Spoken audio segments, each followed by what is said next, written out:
Social gaming used to be a staple of my life.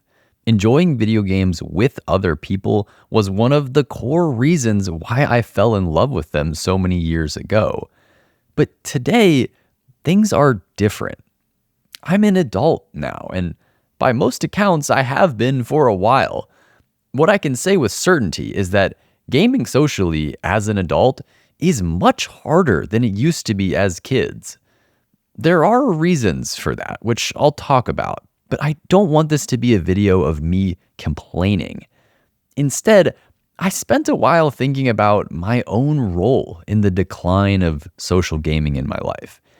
And what I found was that I am guilty of many avoidable mistakes when it comes to trying to game with friends or with new connections as a grown-up. So instead of blaming the world for my problems, I'm just going to talk about where I've gone wrong in this pursuit, with the hope that maybe you find some opportunities to improve your own approach to gaming socially. But before I jump into those mistakes, I want to share a little about why social gaming matters in the first place. And this was an important question to answer for myself because it reminded me just how valuable that human interaction can be. One more quick note. Feel free to put this video on in the background of whatever you're doing. It ended up having much more of a podcasty vibe to it. I guess that's what I get when I go off script. So yeah, I'm just going to throw over some gameplay footage with minimal editing and make it more of a listening experience. When I think about my gaming timeline as a child, and I would encourage you to do this as well, but I kind of think about my experience with video games in distinct phases. The earliest phase I can remember is kind of like my first introduction to games. And the memories I have from that era are, playing Mario Party with my sisters when I was really young, or getting my ass kicked in Super Smash Bros. By my cousins. I remember going to Blockbuster with my best friend on a Friday night and just picking out random ass games. Those are the memories I associate with the very early phase of gaming. The next chunk, and it's like a big kind of blurry chunk, is just my RuneScape era where, I'm sure I was playing other games at that time too, but RuneScape is the only thing I really remember. And I actually shared my RuneScape account with my best friend. So this was very much a collaborative activity. I mean, we were like a married couple. We were planning our long-term goals. We had responsibilities. It was an inherently collaborative experience. Not to mention it being an MMO. So, you got the text chat. We had a boyfriend. We turned a character to a girl so that we could solicit gifts. So that we could total catfish move. So yeah, that was my RuneScape phase. And then the next big chunk was like the Xbox 360 era. So Halo 3, Call of Duty 4, those games are so seared into my memory. And they were games I was playing predominantly with other people.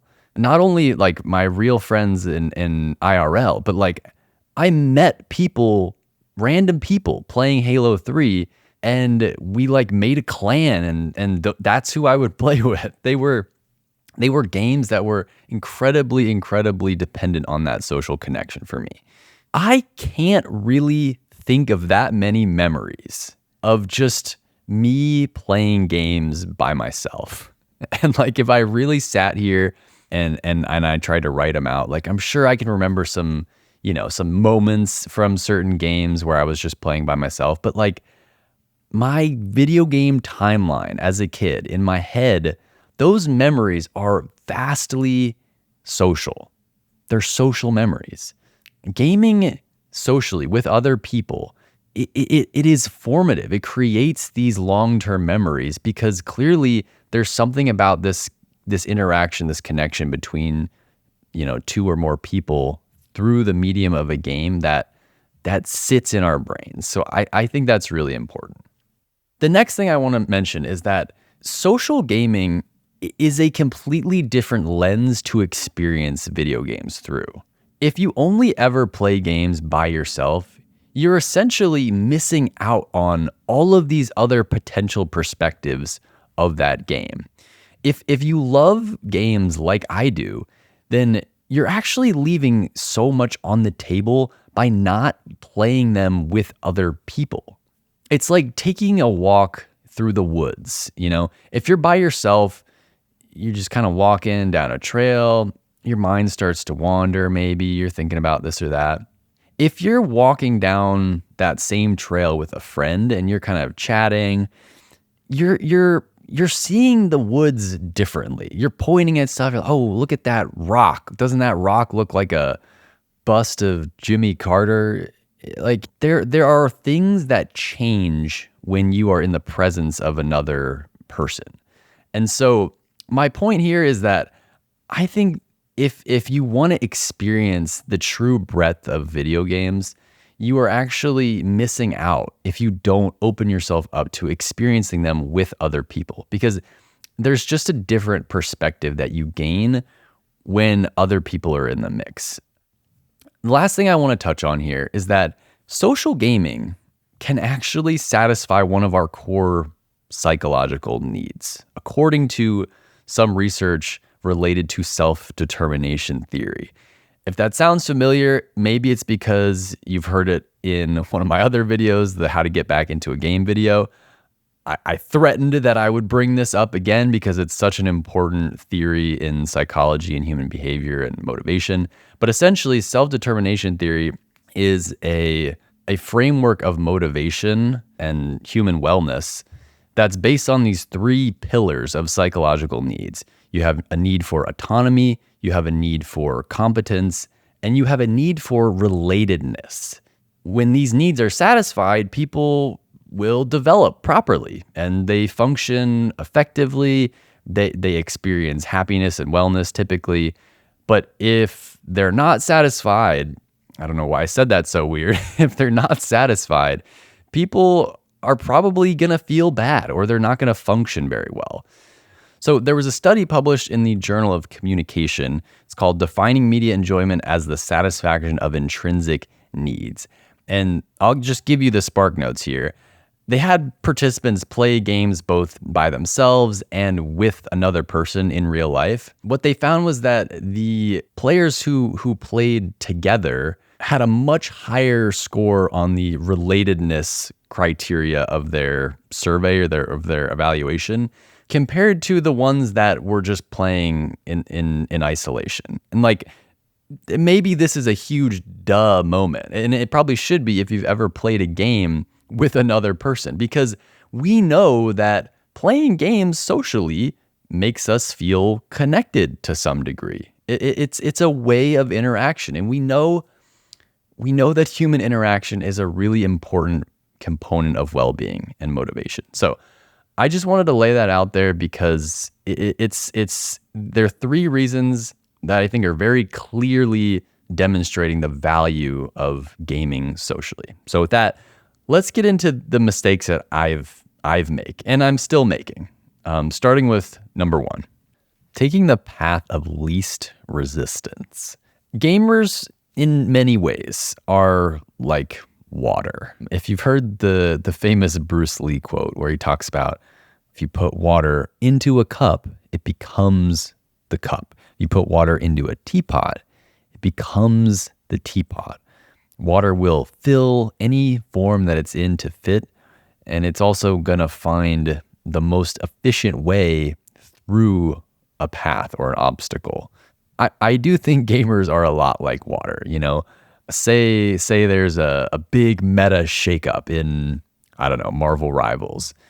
Guess what happens? Immediately, overnight, gamers adapt and they find the new meta. They find the new best characters and reorganize their strategies around them. If some game implements a terrible system, you know, like some stupid crafting system or whatever, gamers will just find ways to completely not engage with that system if it's bad. We just flow around it. I think we are very adaptable people And we try to optimize for efficiency. Unfortunately, I think this is to our detriment when it comes to solo gaming, because solo gaming is the path of least resistance. There is such a small amount of friction if you want to play a game by yourself.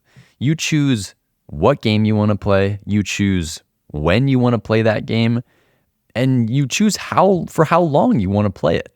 There's no friction. You just have to turn on your console and pick a game. And I know a lot of people do struggle with that part. That's a topic for another video. But if you can get past that little bit of friction, it's easy. It's the path of least resistance. So it's actually really tempting to give up on social play, because that represents even more incremental effort. When you are attempting to play socially, you have this added variable or multiple added variables into the mix. You have people you need to coordinate with. You have decisions you have to make together. That adds friction to the experience. So it's very easy for us and tempting for us to just divert around the friction and just say, nope, I'm just going to play this game by myself. I'm not saying solo gaming is bad. I am a huge solo gamer, and I will continue to be a huge solo gamer. I think there's a lot of nice benefits of gaming by yourself, but social gaming is also important, as I laid out previously. So I think finding the right balance between solo gaming and social gaming should be a goal of yours.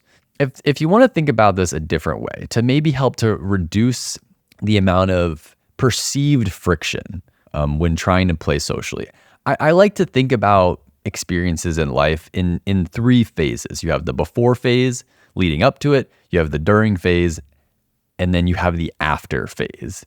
So just as an example, like working out for me, if I'm just like going to the gym, doing, lifting weights or going on the treadmill or something, before, I have no satisfaction. I experience no joy before getting to the gym. I just don't. Maybe you're built different. I hope you guys are. I don't feel any excitement or anticipation before I get there. When I'm actually there, when I'm doing the thing, when I'm on the treadmill working out, I start to experience a little bit of satisfaction. Like my body knows it's moving. Okay, I start to feel a little, get some chemicals flowing. And then after, it's like, oh shit, like now I feel good because all the chemicals have dumped and my body is rewarding me for the work I put in. So that's an example of an experience where it's like before, no satisfaction, during, minimal, after, high. And as a whole, working out is still really valuable, even if it's just a satisfying experience at the end. I think gaming socially, for some, it can be a little bit of that, like, okay, before the experience, I don't necessarily feel a lot of excitement or satisfaction.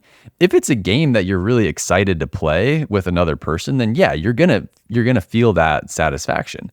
But if you're just looking to play something and you want to do it socially, you can probably see how the before period, you're not going to experience the most satisfaction.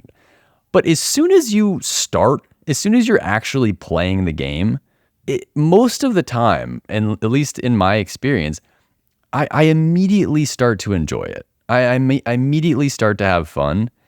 And of course, afterward, we talked about how social gaming stays in we create memories.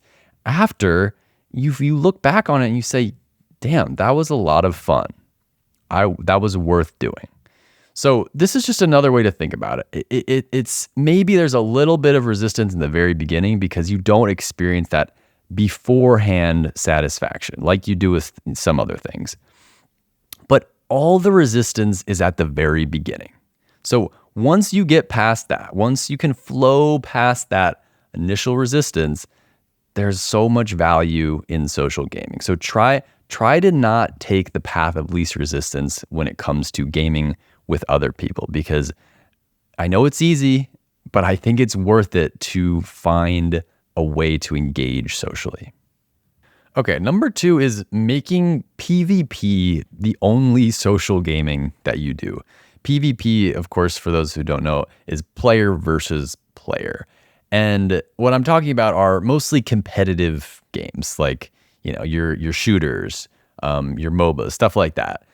I advocated in a previous video, in my bad habits video, that I think over-indexing on competitive games can lead to undesirable outcomes. If you're playing too many competitive multiplayer games, most of the time there's gonna be some undesirable feelings and outcomes at some point in that experience. I think that the kind of 2 main reasons for this are very much to do with the design of games themselves. One is like this concept of, matchmaking in a lot of modern games is skill based. It's optimized to have the closest win rate possible to 50%. And that's engineered for maximum engagement. Games like Call of Duty, these are games where you're being evaluated based on your performance every round. And the matchmaking system is just trying to set you up with future games so that you're winning, you're losing, you're winning, you're losing, you're winning, you're losing. And that's great for engagement on the game, their analytics, whatever.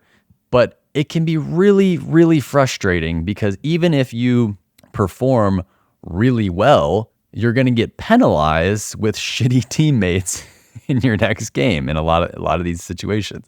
So you get into these sweaty lobbies and then it's like, why can't I just relax playing this game? It's because the game doesn't want you to relax. That's not good for engagement. So that's a big reason. It's not the only reason. That's a big reason. In the context of social gaming, I do think the equation changes slightly because playing PvP games with your buddies can be a lot of fun. If you've ever played a team sport, you understand. Like if you've ever played basketball with some friends, like playing on a team is really fun, but it's still a competitive activity. You're still playing against another team, against other players. And so anytime it's PvP, you're gonna leave the door open for negative emotions like aggression and hostility. That's just part of the experience. There was actually a study, this is also in the Journal of Communication. There was a study by Daniel Schaefer called Causes of State Hostility and Enjoyment in PvP and PvE video games. What this study set out to examine was how different gameplay factors affect enjoyment, hostility, and then the relationship between those two. What they found was that in some cases, players can still enjoy games despite negative circumstances like losing or playing really badly. But players in PvP situations where they're pitted against other real players are more likely to experience enjoyment reducing levels of hostility. They get really aggressive and hostile, and then they have less fun.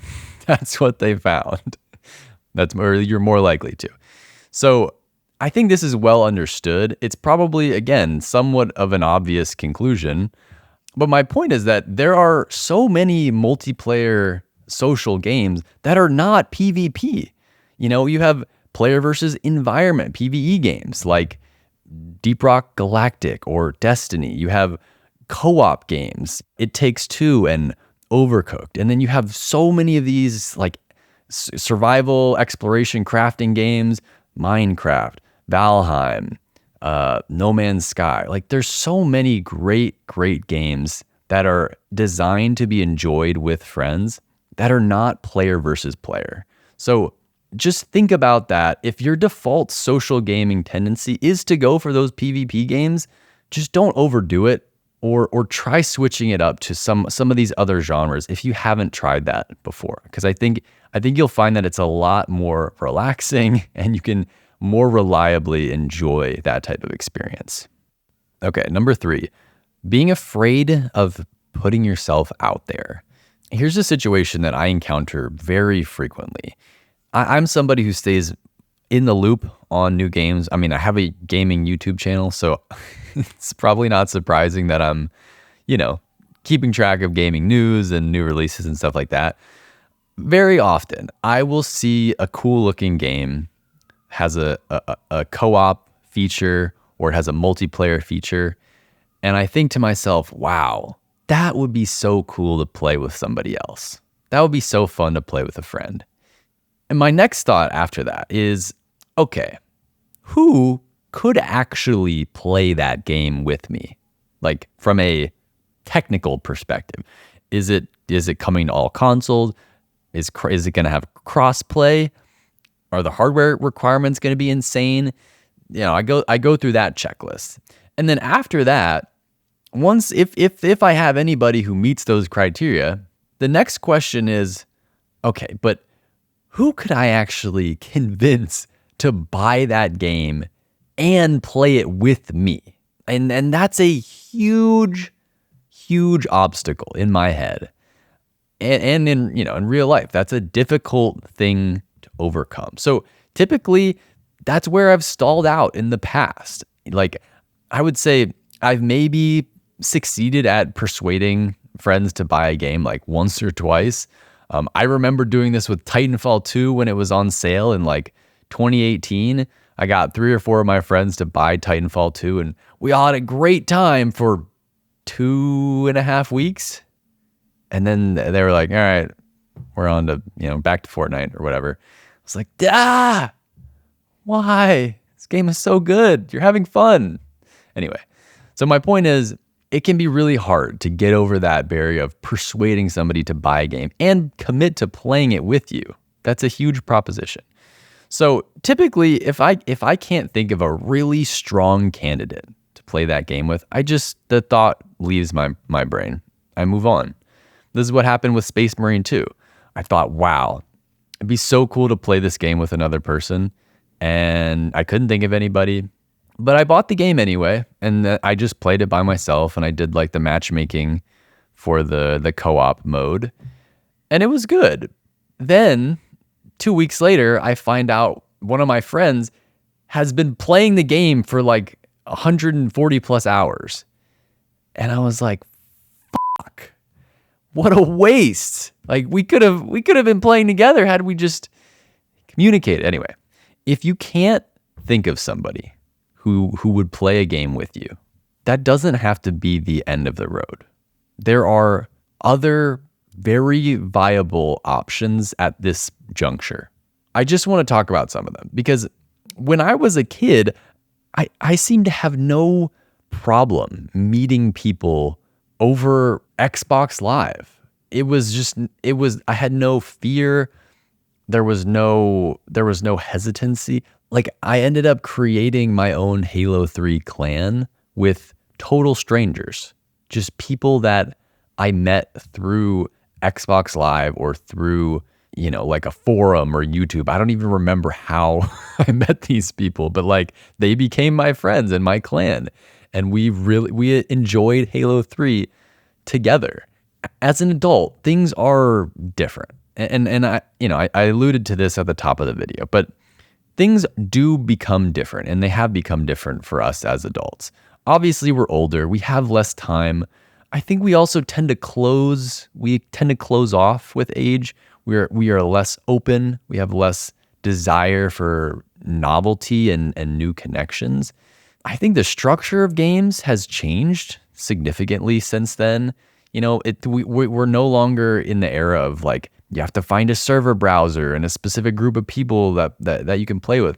Nope, you just hit the button, you do matchmaking, you get in a game in 5 seconds, you get to start shooting people, and then you do it again. That's how a lot of social games work today. There's no post-game lobbies, there's no partying up.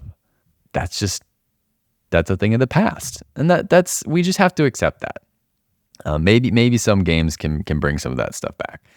I also think the last thing I want to touch on here is like, I do think there's been a cultural shift toward more parasocial gaming than actual social gaming. So, the rise of platforms like Twitch and YouTube live streams, people are watching creators play games and talk about games, and they are engaging in, the chat in some cases, but there's been a much larger interest in this parasocial type of relationship within gaming versus you and some friends playing together online. I just think that's a cultural shift that we're seeing.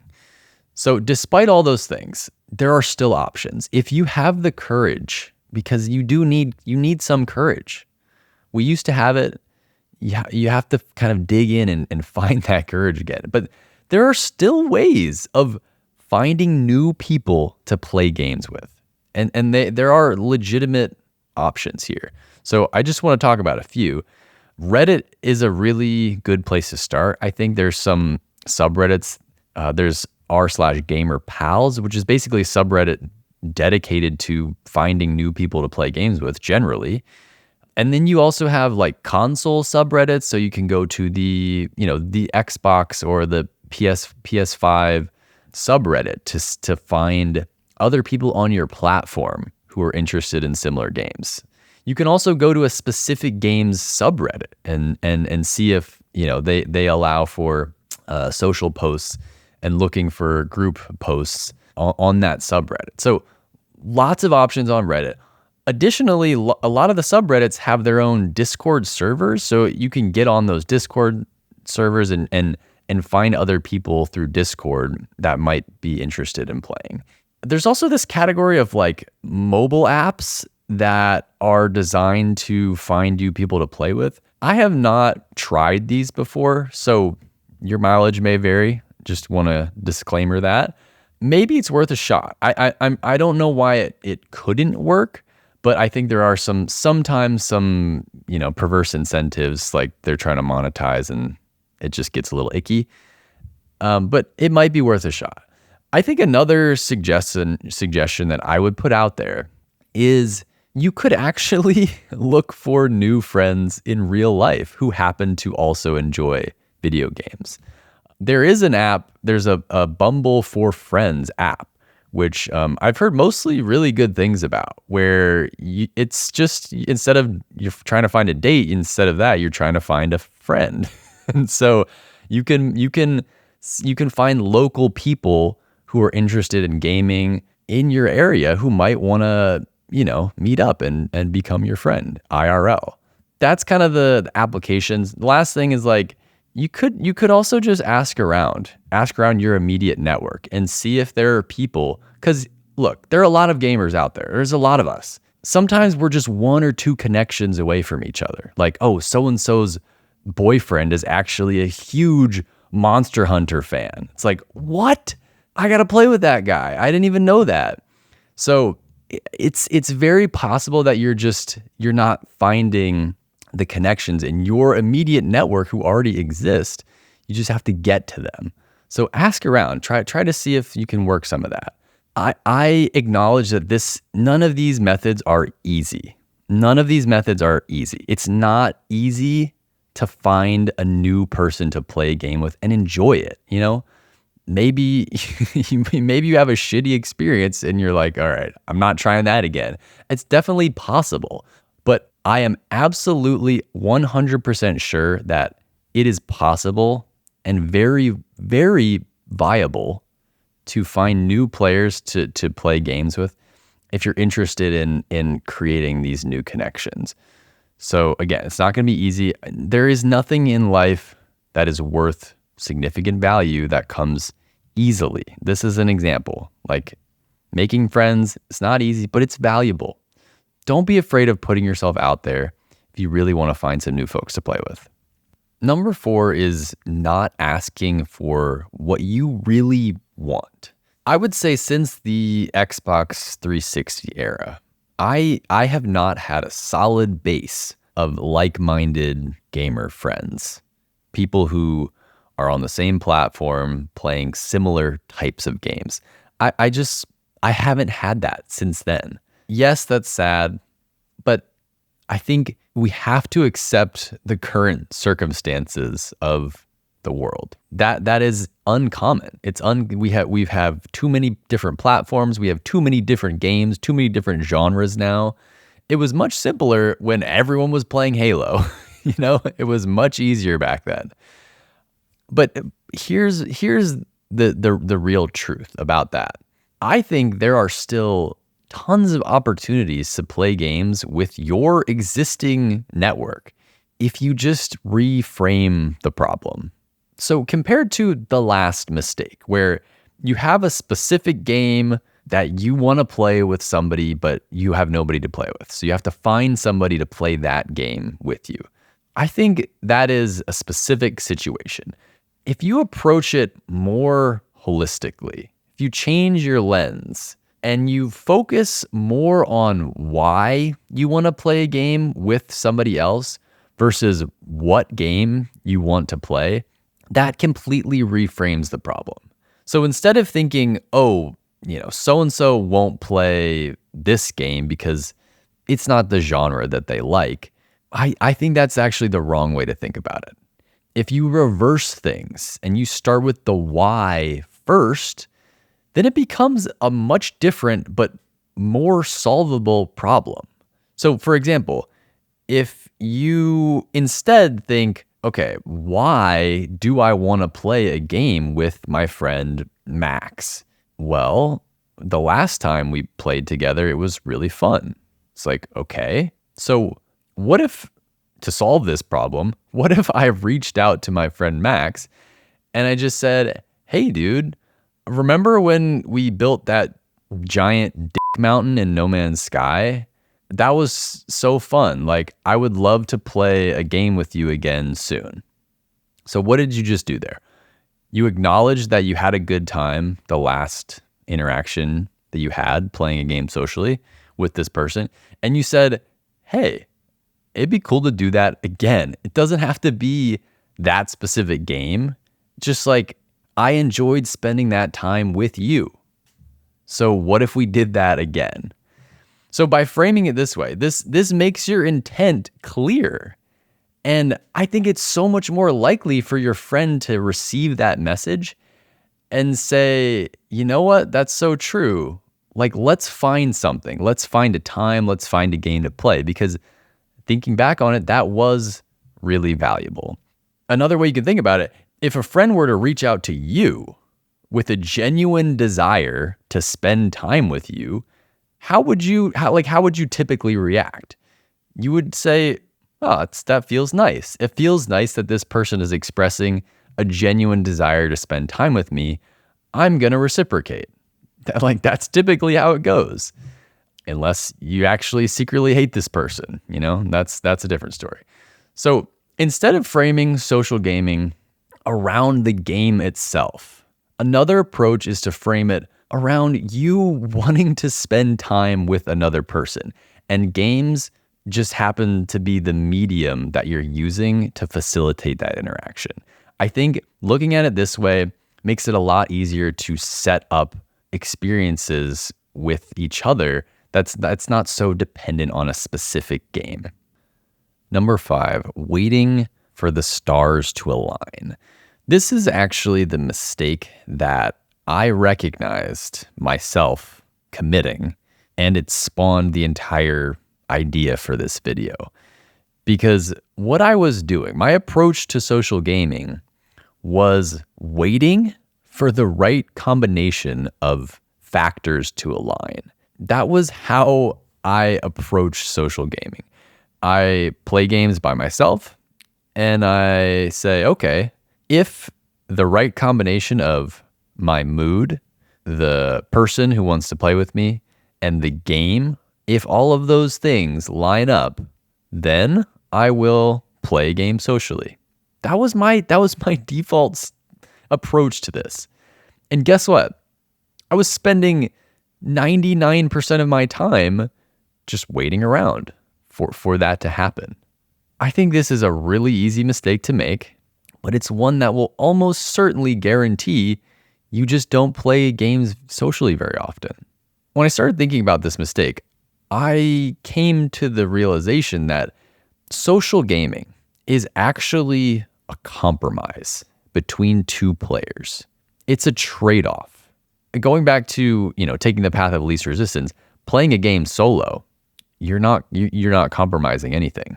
You choose what you want to play, when you want to play, how long you want to play. When you introduce that second variable, when you introduce another person into the mix, you have to align. You have to compromise on those factors in order to both agree that you're going to play the game together. If one person wants to play at 7 o'clock, the other person wants to play at 10 o'clock, you say, okay, well, now we have to compromise. Like, what about 8:30? There's a trade-off that has to happen. It's rarely going to be perfect for everyone involved. It's rarely going to be the exact combination of, yes, I'm in the perfect mood to play. This time works so well for me, and this is a game I've been thinking about for a week. It's rarely going to be that perfect for everyone involved. Most likely, the timing's not going to be ideal, or one person can only play for an hour or whatever. Maybe you end up playing a game you're not that excited about. So it is a compromise, but it's a willing compromise. It's a willing compromise because the experience that you're getting is more often than not something greater than just the game itself, greater than if you were to just play that game on your own. And so you have these two parties or multiple parties agreeing like, yes, we're going to make some trade-offs to make this happen because we acknowledge that it's worth it. It's worth it to make those trade-offs. We talked about why social gaming matters. It's hard to beat genuine, enjoyable human interaction. And I think most of us have even had the experience of playing shitty games together and having a great time. That's another easy piece of evidence to point to. The game itself doesn't even have to be a critically acclaimed masterpiece for you to have a ton of fun playing socially. It can be anything. But having that genuine human to human connection, that is what we acknowledge is worth the effort, worth the compromise. So I want to leave it there. If social gaming is something you care about, and I think you should care about it based on everything we've talked about, don't wait around for the stars to align like I've been doing. Put yourself out there, send a text to a friend, make a post on a subreddit for a game that you just want some pals to play with, and make some compromises because it's worth it. Social gaming is worth it, and I don't think we should let it die out. It's that important. Thank you guys for sticking around. If you made it this far, holy shit. I know this was a very different style of video compared to my other stuff. Please be honest in the comments about what you thought. Is this tone something you're into? Do you like it a little more unstructured, a little more freeform? Or do you really dislike my rambling and you much prefer the tighter scripts? I just wanted to try something a little different here. Totally fine if people aren't digging it. But just let me know, and I will adapt to the feedback, of course. So again, if you made it this far, thank you so much for watching. Get out there, play some games with a buddy. I promise you, you will not regret it.